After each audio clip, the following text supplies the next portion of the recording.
Hello friends, इस video में हम प्रोकैरियोट्स में डीएनए पॉलीमरेज के टाइप्स के बारे में डिस्कस करेंगे। सबसे पहले है डेफिनेशन।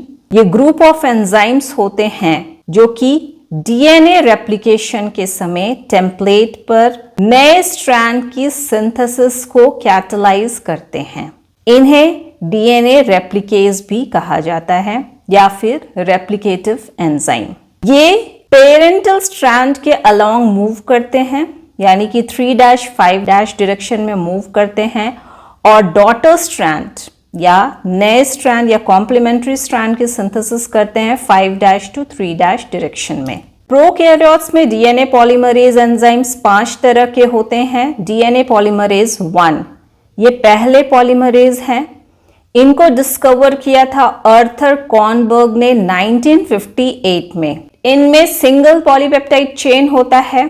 हर चेन में एक जिंक एटम प्रेजेंट होता है, इसलिए इसे मेटालो एंजाइम भी कहते हैं। यह प्रोकैरियोट्स में सबसे एबंडेंट होता है। जैसे इकोलाई में 95% से ज्यादा की एक्टिविटी डीएनए पॉलीमरेज 1 की होती है।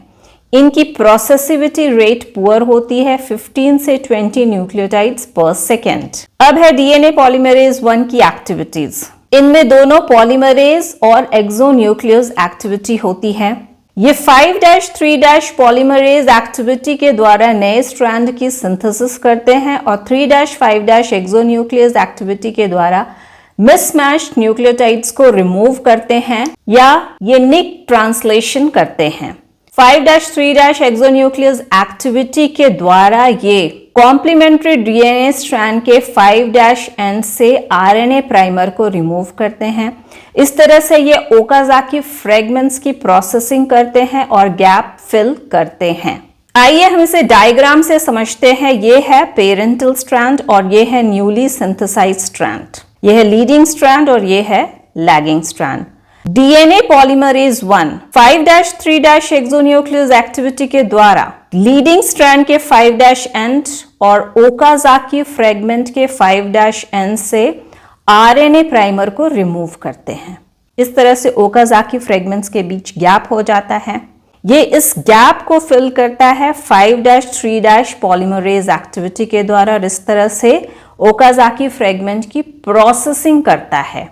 अब है डीएनए पॉलीमरेज 1 का स्ट्रक्चर। ये ह्यूमन के राइट हैंड से रिजेंबल करता है।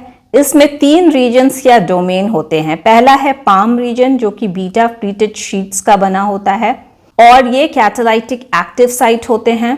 डीएनए पाम रीजन से बाइंड करता है।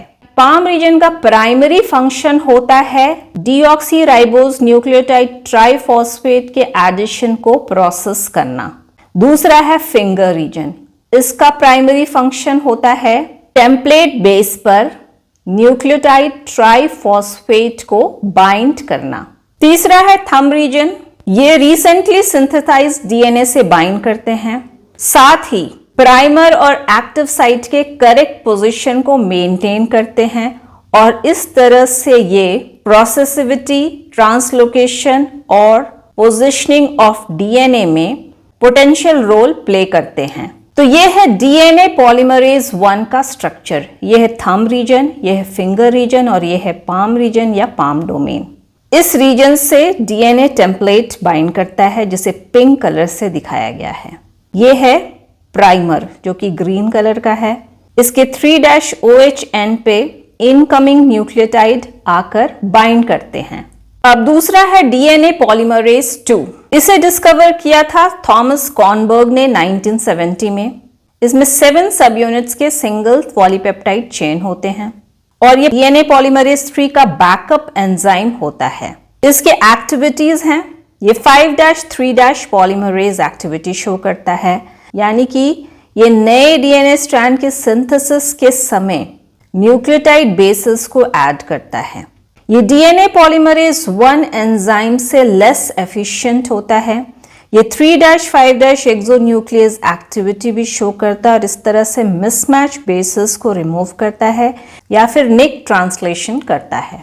तो एसओएस इंडक्शन यानी कि मिसमैच बेसेस या निक के समय सेल में इनका प्रेजेंस अचानक से बढ़ जाता है। मतलब 30 to 50 कॉपीज पर सेल से इनका नंबर बढ़ के 200 से 300 कॉपीज पर सेल हो जाता है। इनका स्ट्रक्चर क्वाइट अननोन है। अब थर्ड है डीएनए पॉलीमरेज 3। ये प्राइमरी होलो एंजाइम होते हैं, यानी कि ये कंप्लीटली फंक्शनल एंजाइम होते हैं जिसमें एंजाइम प्लस कोएंजाइम दोनों होते हैं। इनका मेन फंक्शन है ये डीएनए का रेप्लिकेशन करता है या फिर मेजर रेप्लिकेटिव पॉलीमरेज होता है दोनों लीडिंग और लैगिंग स्ट्रैंड के लिए।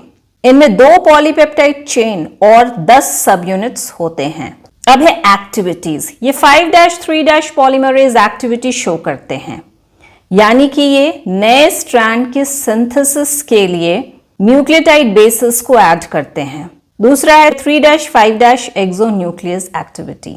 ये मिसमैच न्यूक्लियोटाइड बेसिस के डिलीशन या निक ट्रांसलेशन में हेल्प करते हैं। आइए हम इनके स्ट्रक्चर को देखते हैं। इनमें 10 सब यूनिट्स होते हैं। अल्फा सब यूनिट ये डीएनए के सिंथेसिस को हेल्प करता है, यानी कि ये पॉलीमरेज एक्टिविटी के हब होते हैं। फिर है एप्सिलॉन सब यूनिट। ये 3-5- प्रूफ रीडिंग एक्टिविटी में हेल्प करते हैं। थीटा सब यूनिट ये एसेसरी प्रोटीन की तरह काम करते हैं और साथ ही प्रूफ रीडिंग मैकेनिज्म में भी पार्टिसिपेट करते हैं। टाउ सब यूनिट ये कोर प्रोटीन कॉम्प्लेक्स के डाइमराइजेशन को प्रमोट करते हैं।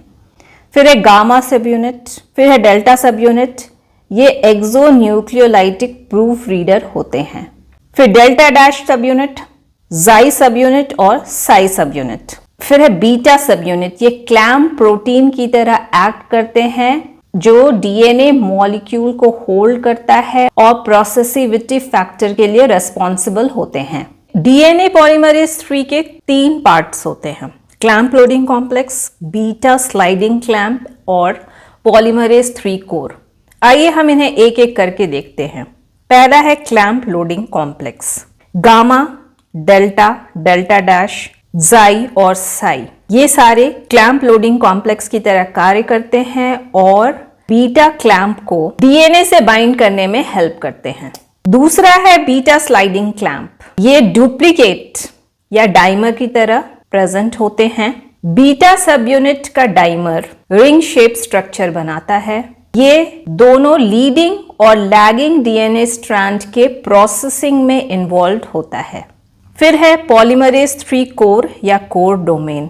इसमें 2 कोर डोमेन्स होते हैं और ये अल्फा, एप्सिलॉन और थीटा सब यूनिट से बने होते हैं। इन्हें डीएनए पॉलीमरेज 3 का कैटालाइटिक कोर भी कहते हैं। ये पॉलीमरेज एक्टिविटी कंटेन करते हैं और साथ ही 3-5- एक्सोन्यूक्लियस एक्टिविटी भी कंटेन करते हैं। तो ये है डीएनए पॉलीमरेज 3 का स्ट्रक्चर। ये है कोर डोमेन जो कि अल्फा, एप्सिलॉन और थीटा सब यूनिट का बना होता है। बीटा क्लैम्प जो कि 2 बीटा सब यूनिट का डाइमर होता है और यह रिंग की तरह होता है। यह है क्लैम्प लोडिंग कॉम्प्लेक्स जो gamma, delta, delta dash, Sai और जाई सब यूनिट्स का बना होता है।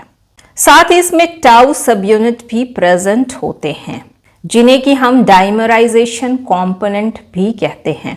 ये रेप्लिकेशन फोक पे 2 कोर पॉलीमरेज मॉलिक्यूल को एक साथ लिंक करते हैं ताकि लीडिंग और लैगिंग स्ट्रैंड दोनों की सिंथेसिस एक साथ हो सके। फोर्थ है डीएनए पॉलीमरेज 4। ये डीएनए पॉलीमरेज के वाई फैमिली के पार्ट होते हैं। ये 3-5- एक्सोन्यूक्लियस या प्रूफ रीडिंग एक्टिविटी शो नहीं करते हैं, इसलिए इस तरह के डीएनए पॉलीमरेज एरर प्रोन होते हैं। तो ये DIN-B जीन के द्वारा एक्सप्रेस होते हैं और इस तरह के जीन स्विच ऑन होते हैं SOS इंडक्शन के द्वारा। जब रेप्लिकेशन फोक पे डीएनए पॉलीमरेज 3 स्टॉल्ड हो जाते हैं या रुक जाते हैं तो उस स्थिति में डीएनए पॉलीमरेज 4 का प्रोडक्शन 10-fold बढ़ जाता है। आइए इनके फंक्शंस को देखें। डीएनए पॉलीमरेज 4 SOS यानी कि लीजन्स के प्रेजेंस में डीएनए पॉलीमरेज 3 की प्रोसेसिविटी को इंटरफेयर करते हैं। एक चेक पॉइंट क्रिएट होता है जो कि रेप्लिकेशन को स्टॉप करता है और डीएनए लीजन्स के रिपेयर के लिए टाइम प्रोवाइड करता है। दूसरा फंक्शन है स्टॉल्ड रेप्लिकेशन फोक पे ट्रांसलीशन सिंथेसिस। फिफ्थ है डीएनए पॉलीमरेज 5। ये डीएनए पॉलीमरेज के वाई फैमिली के पार्ट होते हैं। ये 3-5' एक्सोन्यूक्लियस एक्टिविटी शो नहीं करते हैं, इसलिए ये एरर प्रोन होते हैं। ये लीजन्स के ऊपर ट्रांसलीशन सिंथेसिस करते हैं क्योंकि लीजन्स की वजह से डीएनए का रेप्लिकेशन ब्लॉक हो जाता है। साथ ही ये ट्रांसलीशन सिंथेसिस करते हैं मिसकोडिंग लीजन्स का, जो कि बेसेस को मॉडिफाई कर देते हैं और इसकी वजह से रॉन्ग बेस पेयरिंग होती है। इसलिए डीएनए पॉलीमरेज 5 हाईली म्यूटेजेनिक होते हैं। इसलिए इन्हें डीएनए रिपेयर मैकेनिज्म में लास्ट रिजॉर्ट की तरह यूज किया जाता है। ये थी आज की वीडियो। अगर आपको ये वीडियो पसंद आई हो तो इसे लाइक करें, शेयर करें और मेरे चैनल को सब्सक्राइब करना ना भूलें। Thank you.